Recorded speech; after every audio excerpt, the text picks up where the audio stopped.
하나님 아버지, 이 시간 우리가 하나님 말씀 앞에 있습니다. 오늘도 하나님께서 우리를 위해 예비하신 귀한 말씀을 듣고 아버지 그냥 한 귀로 듣고 한 귀로 흘려보내는 말씀이 아니라 우리 영혼 가운데 온전히 담겨지는 말씀으로 아버지 적재적소에 그 말씀이 떠올라 하나님을 기억하며 더욱더 믿음으로 살고자 결단하게 되는 우리 모두가 될 수 있도록 하나님 우리의 영을 붙잡아 주시옵소서. 모든 것 하나님께 맡겨드리오며 예수님의 이름으로 기도드립니다. 아멘. 오늘 말씀 좀 깁니다. 사무엘하 3장 6절부터 30절까지의 말씀인데요. 우리 함께 읽는 부분은 17절부터 21절까지만 읽도록 하겠습니다. 사무엘하 3장 17절부터 21절까지의 말씀 우리가 함께 교독하도록 하겠습니다. 17절에서 21절까지의 말씀, 제가 17절 먼저 읽습니다. 아브넬이 이스라엘 장로들에게 말하여 이르되 너희가 여러 번 다윗을 너희의 임금으로 세우기를 구하였으니 이제 그대로라. 여호와께서 이미 다윗에 대하여 말씀하시기를 내가 내 종 다윗의 손으로 내 백성 이스라엘을 구하여 그들의 사람들과 모든 대적의 손에서 벗어나게 하리라 하셨습니다. 아브넬이 또 베냐민 사람의 귀에 말하고 아브넬이 이스라엘과 베냐민의 온 집이 선하게 여기는 모든 것을 다윗의 귀에 말하려고 헤브론으로 가니라. 아브넬이 그와 20명과 더불어 헤브론에 이르러 다윗을 인도하니 다윗이 아브넬과 그와 함께한 사람을 위하여 장례를 하였더라. 아브넬이 함께 읽습니다. 아브넬이 다윗에게 말하되 내가 일어나 가서 온 이스라엘 무리를 내 주 왕의 앞에 모아 더불어 언약을 맺게 하고 마음에 원하시는 대로 모든 것을 다스리시게 하리이다 하니 이에 다윗이 아브넬을 보내매 그가 평안히 가니라. 아멘. 아멘. 제가 이 부분만을 읽고 싶었던 이유는 여기만 보면 너무 행복하고 모든 게 잘 되어지는 것 같은데 전체 내용을 보면 그렇지 않다라는 겁니다. 저는 오늘 여러분과 성공과 실패라는 제목으로 말씀을 나누기 원합니다. 여러분, 성공이라는 단어 안 좋아하시는 분, 나는 그 단어가 참 원수 같습니다. 안 좋아합니다. 이러신 분 있으세요? 없죠. 성공이라는 단어는 다 좋아합니다. 저도 좋아해요. 성공. 안 좋아하는 사람이 있을까요? 어감도 좋죠. 긍정적인 의미를 담고 있죠. 성공이라는 단어를 사용하면 기분 좋습니다. 성공했습니다. 뭐 라면 하나를 끓여도 이번 라면을 참 성공적으로 끓였습니다. 쓸 수 있잖아요. 그렇죠? 성공이라는 단어 좋다라는 거죠. 그런데 성공이라는 단어를 좀 다르게 표현하면 어떠한 단어를 쓰시겠어요, 여러분? 그냥 편하게 잘 됐다 뭐 이러는 거 아니에요? 성공적이다 어떤 게 잘 됐다라는 표현 아니겠습니까? 그 정도가 가까운 표현인 것 같아요. 자, 그런데 잘 되어진다라는 것은 무엇을 기준으로 잘 된 겁니까? 한번 생각해 보세요. 그 기준이 되게 애매모호한 거 아세요? 한마디로 상대적이라는 거예요. 절대적인 기준이 아니라 상대적인 기준으로 잘 됐다라고 우리가 이야기한다는 겁니다. 그러니까 어떠한 일이 나에게는 잘된 일일 수 있는데 누군가에겐 그 잘된 일 때문에 어떤 사람은 고통을 받고 피해를 볼 수 있다라는 거죠.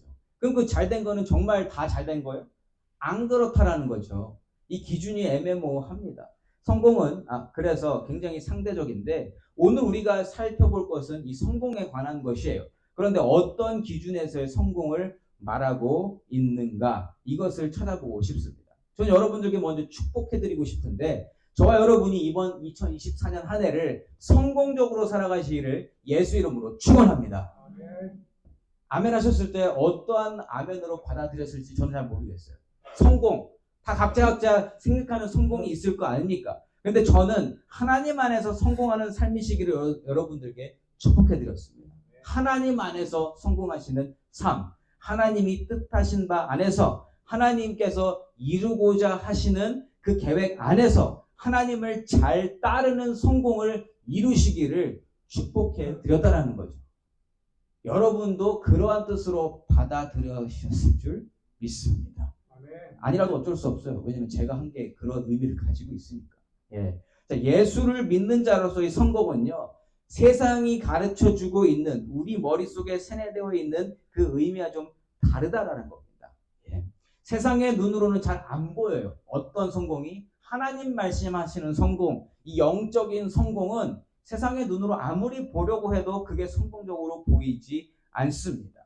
그래서 오늘 본문 안에는 하나님 뜻 안에서만 보여지는 이 성공 사례들이 성경 등장 인물들을 통해서 보여지고 있는데, 오늘 이 성공들을 우리가 우리 눈으로 발견하고 하나님 안에서 진정한 성공을 이루시는 저와 여러분이시기를 예수 이름으로 다시 한번 축복합니다. 자, 우리가 다시 한번 그 사무엘하 내용으로 가서, 자, 사울 왕이 죽은 후에 이스보셋을 왕위에 올리고 권력을 잡아보려던 사울 군대의 군대 장관 이름이 뭐였죠? 아브넬. 예, 아브넬. 자, 이 아브넬의 사람의 이미지 어때요? 좋아요, 나빠요? 그냥 그것만 한번 생각해 보세요. 여러분 기억 속에 좋게 남겨져 있습니까? 나쁘게 남겨져 있습니까? 별로 좋은 사람 아닌 것 같잖아요. 예, 왕위를 건드리는 사람인데, 예, 벌써 성공과 거리가 먼 사람인 것 같은데, 자, 이어지는 말씀을 통해서 과연 그의 삶이 성공적인지 아니면 실패인지 알아보도록 하겠습니다. 6절과 7절 말씀입니다. 사울의 집과 다윗의 집 사이에 전쟁이 있는 동안에 아브넬이 사울의 집에서 점점 권세를 잡으니라. 사울에게 첩이 있었으니 이름은 리스바요 아야의 딸이더라. 이스보셋이 아브넬에게 이르되 네가 어찌하여 내 아버지의 첩과 통간하였느냐 하니 아멘. 자, 이 두 구절에서 많은 인포메이션을 우리에게 주고 있습니다. 자, 6절 말씀처럼 아브넬은 권력을 점점 크게 잡아갑니다. 예. 그러던 가운데 브레이크가 걸려요. 왕 이스보셋이 아브넬의 치욕스러운 사건을 드러내면서 지금 반발하고 따지고 있다라는 거예요. 예. 자, 아브넬이 왕권을 좌지우지할 뿐만 아니라 사울 왕, 선왕의 첩을 건드렸다라고 이스보셋이 이야기합니다. 여러분, 왕의 여자를 가로챈다라는 것은 굉장히 상징적인 의미를 가지고 있는 거죠. 내가 왕보다 더 힘이 세다라는 것을 보여주는 모습이라는 거예요.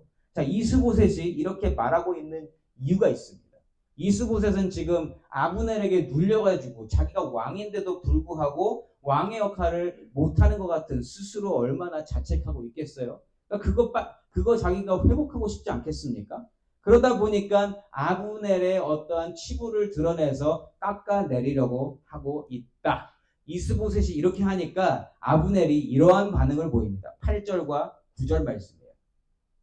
아브넬이 이스보셋의 말을 매우 분하게 여겨 이르되 내가 유다의 개 머리냐? 내가 오늘 당신의 아버지 사울의 집과 그의 형제와 그의 친구에게 은혜를 베풀어 당신을 다윗의 손에 내주지 아니하였거늘 당신이 오늘 이 여인에게 관한 허물을 내게 돌리는도다. 여호와께서 다윗에게 맹세하신 대로 내가 이루게 하지 아니하면 하나님이 아브넬에게 벌 위에 벌을 내리심이 마땅하니라. 아멘. 아니, 당연히 열받을 일이잖아요. 그렇죠? 예, 나를 깎아내리고 있는데. 그래서 굉장히 분노하는데 어떻게 보면 또 억울한 것 같기도 해요. 내가 유다의 개머리냐라고 이야기하면서 어쩌면 자기가 안 했다라고 이야기하고 있는지도 모르겠어요. 자, 그런데 여기서 이게 좀 불확실한 게 진짜 아브넬이 왕의 여자를 건드렸는지 안 건드렸는지 사실 여부는 우리가 알 수 없습니다. 왜냐하면 성경이 가르쳐주지 않아요.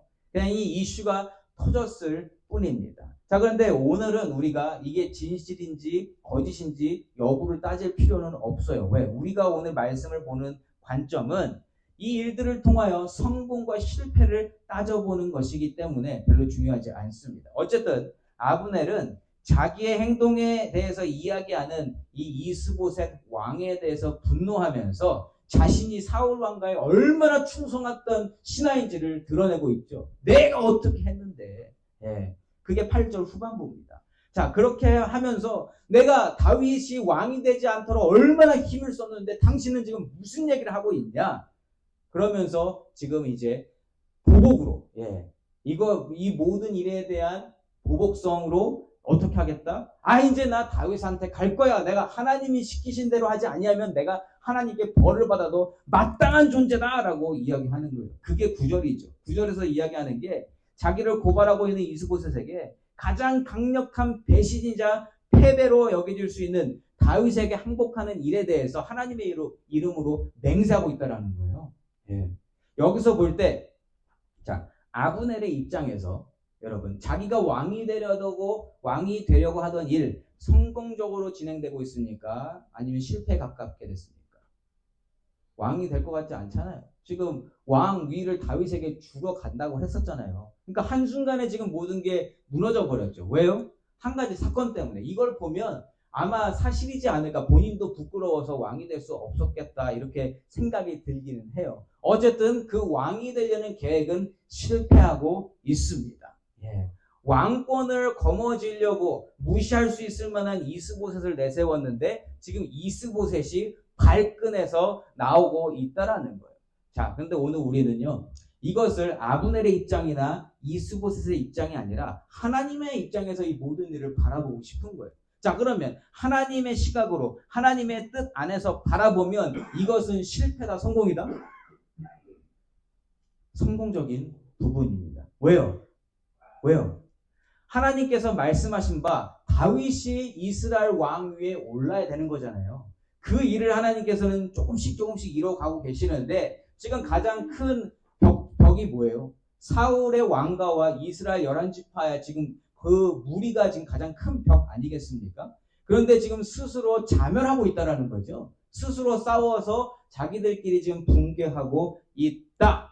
그러니까 이것은 하나님께서 말씀하신 일이 더 한 발짝 되어지는 과정을 보여주는 것이다. 하나님 입장에서는 성공적인 일이라는 거예요. 각 개인에게는 실패로 다가올 수 있지만. 자, 그리고 또 이스보셋이 행한 일 어때요? 이스보셋은 왜 아브넬을 고발했습니까? 자기가 왕인데 자기가 왕인 것을 사람들에게 더 알리고 또 아브넬을 깎아내려서 뭐 하려고 그랬어요? 왕 위를 되찾으려고 한 거잖아요. 왕 위를 회복하고 싶었었는데 일이 어떻게 진행돼요? 그렇게 안 돼요. 아브넬이 아까 우리가 읽었던 본문 보면 아브넬이 항복하러 갑니다. 결국에는. 자, 그러면은 이스보셋 입장에서는 이 일이 성공적이다, 실패다? 실패죠. 자기 왕이 되고 싶었는데 자기 왕이 안 될 지금 찰나에 있잖아요. 그럼 위기고 실패인 거죠. 그런데 전체적으로 봤을 때 하나님의 입장에서는 성공적인 일이다. 예. 자, 이거를 우리가 다시 한번 이 개념을 생각했으면 좋겠습니다. 자, 그리고 아브넬이라는 사람의 삶을 우리가 다시 한번 좀 되돌아봤으면 좋겠어요. 기억이 나실지 모르겠어요. 아브넬이 처음에 요압 장군과 대립해서 싸웠을 때 이 일들이라든지 여러분 생각나시면 좋겠는데, 자, 하나님의 눈으로 바라보면 이 아브넬이라는 사람이 조금씩 변화하고 있다라는 거예요. 눈에 안 보일 아주 정말 손톱의 때만큼 변하는 것 같지만 어쨌든 하나님이 원하시는 방향으로 방법으로 억지로라도 그 사람이 이끌어지고 있다. 영적으로 성공적인 인생으로 변화받고 있음을 볼 수 있습니다. 어떻게요? 우리가 분명히 기억하는 아브넬의 이미지는요, 나쁜 이미지입니다. 왕위를 찬탈하려는 군대 장관, 그래서 많은 일들을 일으키고 동족 간의 비극을 일으키는 그러한 사람이었었죠. 자, 그런데 순간순간마다 정신 차리는 모습을 조금씩 보여준다는 거예요. 자기도 모르게. 어떤 부분이냐? 9절 말씀에서 아브넬이 말하기를 여호와께서 다윗에게 맹세하신 대로라는 표현을 써요. 자, 그러면 이 맹세가 어떠한 맹세를 이야기하는 건가? 10절 말씀에 잘 설명되어 있습니다. 아브넬이 말하는 이 맹세는 뭔가? 10절에 그 맹세는 곧 이 나라를 사울의 집에서 다윗에게 옮겨서 그의 왕위를 단에서 부엘세바까지 이스라엘과 유다에 세우리라 하신 것이니라 하매 아멘. 자, 퓨얼리 이 부분은요, 하나님께서 다윗에게 약속하신 거고 하나님께서 이스라엘에게 약속하신 말씀입니다. 하나님이 다윗을 왕으로 세우시겠다고 하셨던 그 말씀을 지금 누가 해요? 아브넬이 이야기하고 있다라는 거예요. 아브넬은 자기가 원하든 원하지 않든 하나님이 말씀하신 것을 자기 입에 담아서 그것을 사람들에게 전하고 있다. 그러니까 아브넬의 행동의 옳고 그름을 떠나서 지금 이 사람은 하나님의 일을 감당하고 있다라는 거예요. 지식적으로 아는 것을 이야기함으로 말미암아 사람들에게 하나님 말씀하신 진리를 이야기하고 있다. 그런데 여러분 굉장히 상충되죠. 예. 악시모란이라고 그래야 되나? 그러니까 하는 행동들은 다 나빠요. 지금 아브넬이 좋은 거 하는 게 하나도 없습니다. 지지난주 말씀에서도 동족 간에 싸움을 일으켜서 거기서 패배하고 사람 죽이고 하는 모습도 있었어요. 그런데 순간순간 뭘 보여줬냐면, 그런데도 불구하고 나중에 조금 정신 차려보니까 이거 우리가 싸울 게 아닌데, 그러면서 쫓아오는 요압의 동생 죽이고 싶지 않으니까 야 그냥 가라, 내가 너 죽이고 싶지 않으니까 그냥 가라 그랬는데 결국엔 어떻게 했어요? 죽이게 됐었죠. 자, 그러한 모습 속에서 아브넬이 살짝 보여줬었어요. 뭐냐면 이 사람이 어떤 그 신앙의 모습이 살짝 있는 거예요. 그런데 그러한 모습 속에서 하나님이 그러한 일들을 조금씩 사용하시더라. 그러니까 우리가 함부로 누군가를 판단해서는 안 되는 이유가 뭐냐면, 하나님의 말씀을 조금이라도 알고요, 하나님이 원하시는 바를 조금이라도 행하는 자가 있다면 그 사람은 하나님께 사용받고 있는 거예요. 악역으로든 선한 역으로든. 그런데 어쨌든 오늘 아브넬도 하는 행동은 참 안 좋지만 온전히 사용받고 있다. 그러면서 방향이 계속 하나님 쪽으로 틀어지고 있다라는 거예요. 예. 그거 굉장히 중요한 부분입니다, 여러분. 자이든 타이든 그냥 그 방향으로 자꾸만 억지로 틀어지는 거예요. 이어지는 말씀을 보면 결국 다윗의 왕위가 세워지는 일에 큰 도움을 주는 아브넬의 모습을 볼 수 있습니다. 12절 말씀이요. 아브넬이 자기를 대신하여 전령들을 다윗에게 보내어 이르되 이 땅이 누구의 것이니까? 또 이르되 당신은 나와 더불어 언약을 맺사이다. 내 손이 당신을 도와 온 이스라엘이 당신에게 돌아가게 하리이다 하니 아멘. 여러분들 이거는 원래 왕이 해야 되는 일인 거 아세요? 한 나라의 왕이 다른 왕에게 언약을 맺자고 하고 왕이 감당해야 되는 역할을 자기가 하고 있다는 거예요. 근데 여기서 하는 모든 일의 어떤 결과물은 되게 좋은 건데 지금 이 상황에서 역시 하는 행동은 그러다. 자기가 할 일이 아닌데 다윗 왕한테 자기가 언약 체결을 하자고 이야기하고 있습니다. 근데 결론적으로는 뭐예요? 아브넬과 이스보셋이 대립하다가 결국 다윗에게 모든 것을 가져다 바치기로 하는 거죠. 전반적인 의도는 불순했지만 결국 하나님 말씀을 기억하는 자로 남겨져 있고요. 그 말씀대로 행동을 옮기는 그 모습, 그 모든 것들이 하나님 안에서는 성공적인 일이라는 것입니다. 그러니까 우리가 성공이라는 것을 우리가 정의 내릴 때 무엇을 기준으로 성공이냐 실패냐를 따지는 것 굉장히 중요하다라는 거예요. 여러분, 그 사람의 됨됨이를 우리가 통해서 성공이다 실패를 따지지 않으면 좋겠습니다. 그러나 아브넬 스스로에게는 성공은 아닌 거죠. 이건 패배잖아요. 모르죠. 또 다윗을 속여서 자기가 거기서 또 뭔가를 해보려고 했는지는 모르겠지만 아브넬의 마음은 순수하지는 않다. 자, 그러면 다윗에게 모든 것을 바치기로 한 이 아브넬의 제안에 대해서 다윗은 어떻게 반응한가? 13절 말씀이에요. 다윗이 이르되 좋다. 내가 너와 언약을 맺거니와 내가 내게 한 가지 일을 요구하노니 나를 보러 올 때에 우선 사울의 딸 미갈을 데리고 오라. 그리하지 아니하면 내 얼굴을 보지 못하리라 하고 아멘. 미갈 기억나세요? 골리앗 죽이고 나서 사람들 많이 죽이고 나서 사울 왕한테 당당히 나가서 이제 당신의 딸을 내게 주십시오 해서 얻었던 아내, 첫 아내 미갈입니다. 그 미갈을 데리고 오라고 하는 거예요. 자, 그러면 다윗의 첫 아내였던 미갈을 그냥 데리고 오라고 하는 거에서 아무 생각 없으면 이거 좋게 보여요? 나쁘게 보여요? 별 생각 없잖아요. 아니 그냥 자기 아내 되돌려달라는데 이게 뭐 크게 나쁘게 보일 수 없지 않습니까? 자, 그런데 이 조건은요 전혀 순수한 조건이 아닙니다. 가정을 회복하고 싶은 마음이 아니고요. 미갈을 사랑해서 여태까지 그리워하다가 제발 미갈을 되돌려주세요 이런 거 아니라는 겁니다. 순전히 정치적인 계산에서 아브넬이 정말 진심으로 항복하려는 것인지를 알아보려는 것이고 또한 그거 플러스 미갈이 옴으로 해서 사울 왕과의 그 왕권이 조금씩 나의 그 힘이 권력이 다윗에게로 몰려올 수 있도록 지금 그 조치를 취하고 있다는 거예요. 다윗이 굉장히 머리가 잘 돌아가는 사람입니다, 여러분. 그냥 순수하게 하나님만 믿고 사는 그러한 사람이 아니라는 거죠. 그리고 또 치밀하게요. 아브넬이 혼자 일을 꾸미고 뭐 잘못할까봐 다윗이 지금 현재 사울의 왕인 이스보셋에게 따로 사람을 보내서 미가를 데려오라고 합니다. 14절 말씀.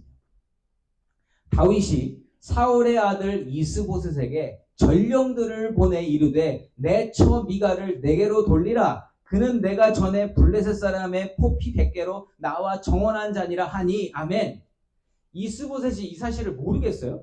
사울 왕의 아들이잖아요. 자, 그러면 미가라고는 같은 배에서 아마 안 나왔을 가능성이 크니까. 그러니까 이복 형제인데 모르겠어요, 이 상황을?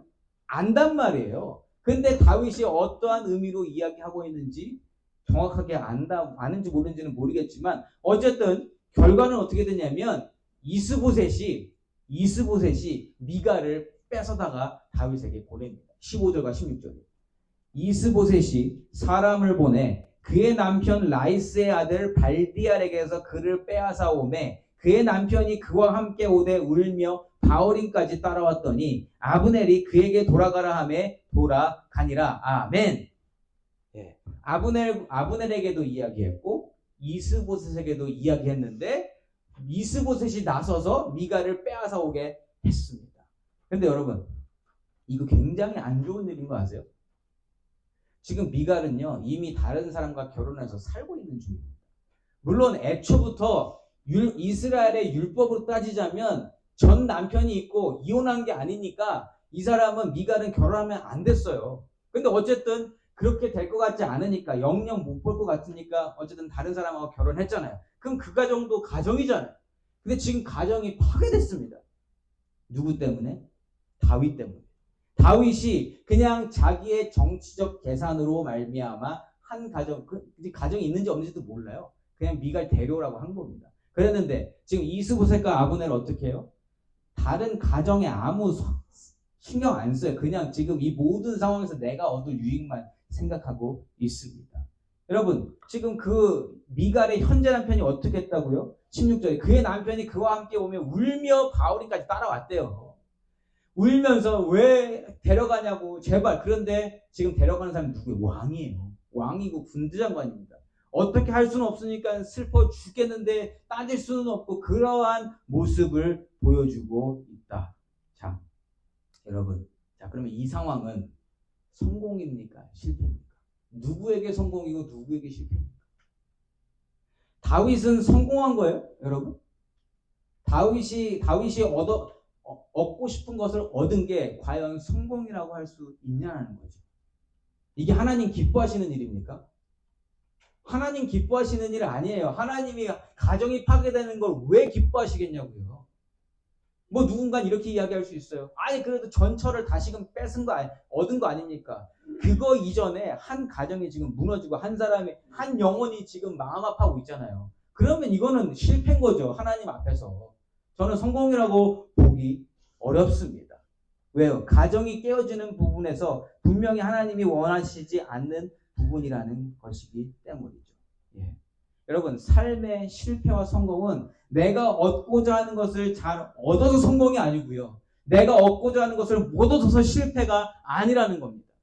성공과 실패의 기준은 하나님이 원하시고 하나님의 계획 안에서 하나님 뜻대로 되어진 것이냐, 그렇지 않은 것이냐, 이것으로 구분해야 하는 줄 믿습니다. 여러분, 아브넬은 자기가 하는 일을 이제 계속 더 밀어붙여요. 왜냐하면 이제는 왕 위를 내려놓고 다윗 밑에 들어가서 좀 편하게 살려는 그 생각을 하고 있다는 거죠. 그래서 이제는 장로들을 설득합니다. 그게 17절과 18절 말씀이에요. 아브넬이 이스라엘 장로들에게 말하여 이르되 너희가 여러 번 다윗을 너희의 임금으로 세우기를 구하였으니 이제 그대로 하라. 여호와께서 이미 다윗에 대하여 말씀하시기를 내가 내 종 다윗의 손으로 내 백성 이스라엘을 구원하여 블레셋 사람의 손과 모든 대적의 손에서 벗어나게 하리라 하셨음이니라 하고. 아멘. 장로들이 어떠한 존재입니까? 이스라엘의 지도자들이란 말이에요. 이 지도자들, 리더들이 인정하면 백성들은 그냥 따라가는 거예요. 그러니까 아브넬이 지금 그 장로들을 모아놓고 야 당신들도 여러분 여러 번 얘기하지 않았어요? 다윗을 세우는 게 맞다고 이야기하지 않았습니까? 그러니까 이 사람도 머리 정말 잘 쓰는 거죠. 예. 자 그리고 나서 또 한 그룹이 있습니다. 베냐민 지파 사람들. 베냐민 지파가 어떠한 사람들이에요? 사울이 베냐민 지파 사람이잖아요. 그러니까 베냐민 지파 사람들을 설득하는, 그러니까 여러분 정치적으로 이 사람이 굉장히 이 인간관계를 잘하는 사람이에요. 머리가 잘 돌아가고 어떻게 해야 하는지를 잘 아는 사람이다. 19절 말씀에 아브넬이 또 베냐민 사람의 귀에 말하고 아브넬이 이스라엘과 베냐민의 온 집이 선하게 여기는 모든 것을 다윗의 귀에 말하려고 헤브론으로 가니라. 아멘. 자, 이렇게 해서요. 결론적으로는 아브넬이 사람들 설득한 것도 다 잘 됐어요. 이스라엘 장로들도 오케이 했고요. 베냐민 지파도 오케이 했고, 자, 이 모든 사실을 다윗에게 가서 이야기하고요. 다윗은 그거 모든 것을 다 받아들입니다. 자, 이 모든 일이 잘 되어지는 것 같잖아요. 자, 그래서 21절에 보면 아브넬이 다윗에게 말하되 내가 일어나 가서 온 이스라엘 무리를 내 주 왕의 앞에 모아 더불어 언약을 맺게 하고 마음에 원하시는 대로 모든 것을 다스리시게 하리이다 하니 이에 다윗이 아브넬을 보내매 그가 평안히 가니라. 아멘. 아브넬은 평안을 얻었습니다. 네. 너무너무 이 모든 일이 순조롭게 잘 맞춰지는 것 같아요. 자, 이제 아브넬에게 남은 거는 뭐만 있어요? 이제 평화롭게 살면 되는 거예요. 다윗 밑에서 한 자리 얻고 편하게 살면 되는 것밖에 없어 보입니다. 자, 그런데 백성들의 눈에도 아브넬이 굉장히 평안해 보였다고 이야기를 해요. 22절, 23절에 보시면 요압이 이제 나타나서 무슨 일이 있었느냐라고 하니까 이런 일이 있었는데 아브넬이 그냥 굉장히 평안한 모습으로 갔어요 라고 이야기를 한다라는 거죠. 자, 그러면 아브넬의 삶은 자기가 계획한 대로 자기가 성공이라고 이름하는 그러한 모습대로 삶을 마치게 되는가? 자, 마지막 부분을 살펴보면서 여러분들이 판단해 보시기 바랍니다. 자, 여러분 아브넬이 다윗 밑으로 들어오면 어떠한 자리를 얻을 것 같아요? 사울 쪽에서 1인자였습니다. 군대 장관, 지금 그쪽에 왕 위를 거의 휘잡았던 사람이. 자, 그러면 다윗 밑으로 오면 거기서 가만히 있지 않을 거죠. 네. 군대 장관이었던 사람이고, 그러면 그쪽으로 뭔가 자리를 하나 얻을 거 아닙니까? 그런데 다윗 군사 쪽에도 군대 장관이 이미 존재하고 있잖아요. 요압이라는 사람이. 자, 그러면 두 사람이 대립하는 거는 그냥 불을 보듯 뻔한 일 아니겠어요? 그러니까 요압은 지금 그 모습을 이미 상상을 하고 예상을 하고 지금 모든 것을 계산하고 있다라는 거죠. 자, 그런데 아브넬은 요압의 동생 아사엘을 죽인 것에 대해서 굉장히 기뻐했습니까? 아니었어요. 그 일을 후회했고요. 그래서 내가 하고 싶지 않다고 하지 않았냐 그러면서 자기 딴에는 요압에게 충분히 표현했다고 생각을 했었어요. 그래서 괜찮다라고 생각을 했던 것 같습니다. 그런데 여전히 지금까지도 열받고 있는 사람이 누구예요? 요압은 마음속에서 지우지 않았어요. 요압은 마음속에 깊이 새겨놨습니다. 내가 저놈 아브넬, 내 동생을 죽인 저 아브넬을 언젠가 반드시 복수하리라. 이 마음이 있었다라는 거죠. 네. 자, 그렇게 됐는데 요압은 계속 그 마음을 품고 있어. 그래서 사람들한테 물어봤는데 아브넬이 지금 한국 가고 와서 이제 다윗과 함께 한다니까 미치는 겁니다. 지금 이걸 어떻게든 지금 해결을 해야 되는 거예요. 그런데 요압을 움직이는 원동력이 뭐다? 분노예요. 분노와 복수심. 자기가 원하는 것을 이루는 것이 가장 중요한 사람이에요. 요압은. 자, 그래서 24절과 25절에 왕에게 이렇게 이야기합니다. 요압이 왕에게 나아가 이르되 어찌하심이니까 아브넬이 왕에게 나와왔거늘 어찌하여 그를 보내 잘 가게 하셨나이까. 왕도 아시려니와 넬의 아들 아브넬이 온 것은 왕을 속임이라. 그가 왕이 출입하는 것을 알고 왕이 하시는 모든 것을 알려 함이니이다 하고. 자, 아브넬이 거짓으로 왔다라고 지금 이야기를 하는데 다윗 입장에서는 이미 다 약을 쳐놨죠. 미갈 데려오는 것을 통해서 이미 마음을 확인했고요. 모든 정황을 정리한 상태입니다. 근데 요압이 와서 이야기를 하는데 안 들려요. 그리고 요압이 왜 그러는지도 조금 알 것 같기도 하고 그래서 요압을 그냥 그런가 보다 하는데 요압은 여기서 멈추지 않는다는 거예요. 하나님 뜻도 안 궁금하고 왕의 뜻도 궁금하지 않고 단독적으로 일을 진행해서 결국 아브넬을 죽입니다. 27절 말씀이에요. 아브넬이 헤브론으로 돌아오매 요압이 더불어 조용히 말하려는 듯이 그를 데리고 성문 안으로 들어가 거기서 배를 찔러 죽이니 이는 자기의 동생 아사엘의 피로 말미암음이더라. 아멘. 자, 이 뭐 조금 장황하게 설명을 드렸는데, 자, 요압의 입장에서도 우리가 보고 싶은 거예요. 자, 요압의 입장에서 성공은 뭐예요? 자기 동생 복수입니다. 성공했어요, 안 했어요? 성공했어요. 자, 그런데 이게 하나님이 기뻐하시는 일이라는 거예요. 자기가 원하는 것을 이뤘고요. 자기가 꿈꾸던 것을 행했고요. 이 모든 것이 자기가 원하는 대로 되어졌습니다. 그래서 우리가 보통 말하는 성공했어, 내가 계획했던 것이 성공했어라고 이야기하겠지만, 오늘 우리가 바라보는 관점, 하나님 보는 관점에서 이게 맞는 일이냐는 거죠. 진짜 성공입니까? 아니요, 실패예요. 사랑하지 못했고 왕의 이야기를 듣지 못했고 하나님의 말을 듣지 못했습니다.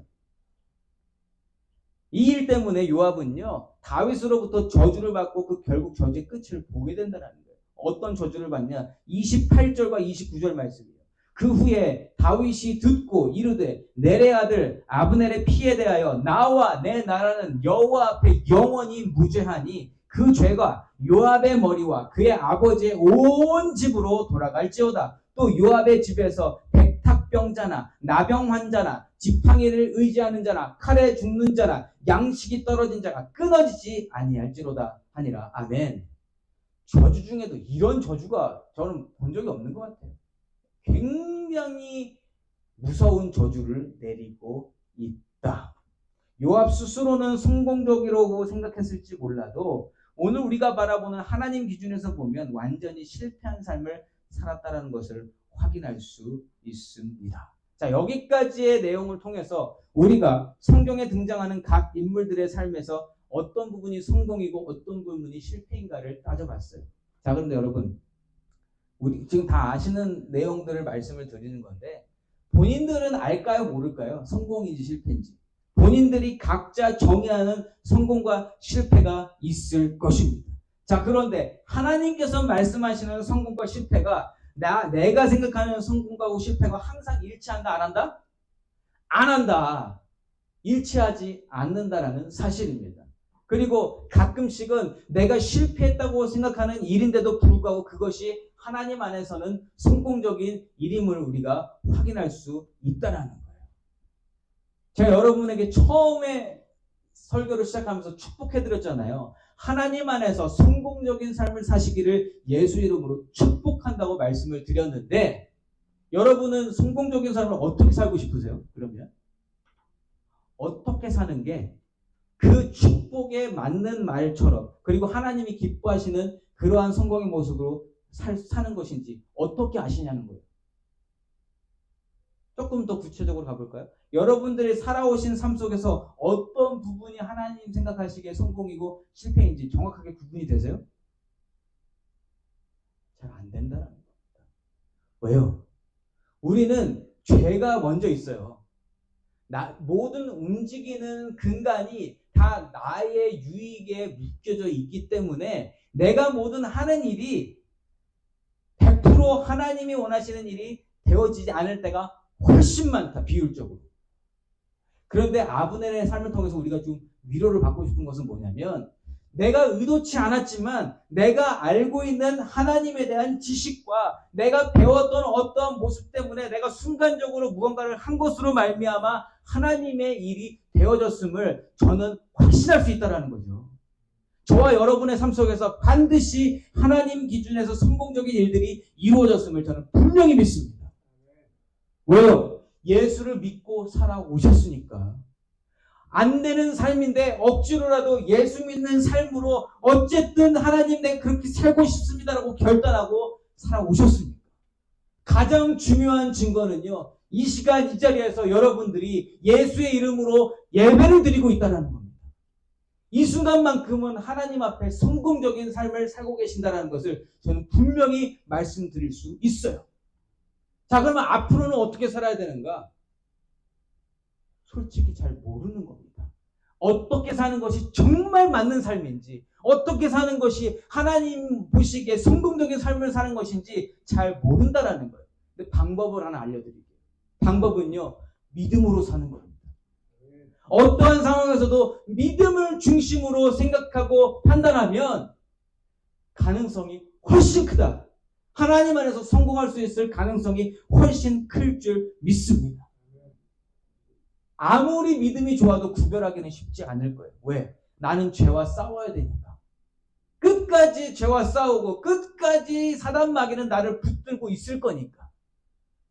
우리가 승리할 수 있는 방법은 믿음 한 가지밖에 없습니다. 제가 오늘 찬양을 다 믿음 찬양으로 시작했던 이유는 바로 그것 때문이에요. 이 믿음이 없으면 우리는 절대로 하나님 앞에 성공적인 삶을 살 수 없다는 거예요. 내 힘으로 할 수 없습니다. 그리고 내가 잘했다고 생각하는 것조차도 하나님이 안 받으실 수도 있다. 동시에 내가 실패라고 생각한 것이 하나님께는 성공으로 받아들여질 수도 있다. 한 가지만 말씀드리고 말씀을 마치겠습니다. 한순간이라도 하나님께 진실되게 사셨고 한순간이라도 하나님의 뜻을 구하며 사셨다면 여러분의 삶은 적어도 그 순간만큼은 성공이셨고 오늘도 예배로 나오신 그 모습으로도 성공적인 삶을 살고 계시는 줄 분명히 믿습니다. 이 시간 이후부터 내가 생각하는 것을 이루는 것을 성공이라 부르지 아니하고 내가 원하는 것이 되었다 하더라도 하나님께 물어볼 수 있는 하나님의 자녀, 그래서 하나님 안에 하나님이 인정하시는 삶을 살아가시면서 이 세상이 하나님 뜻대로 되어지도록 일조하시는 귀하고 복된 우리 트루스교회 성도님들 되시기를 예수 이름으로 축복합니다. 아멘.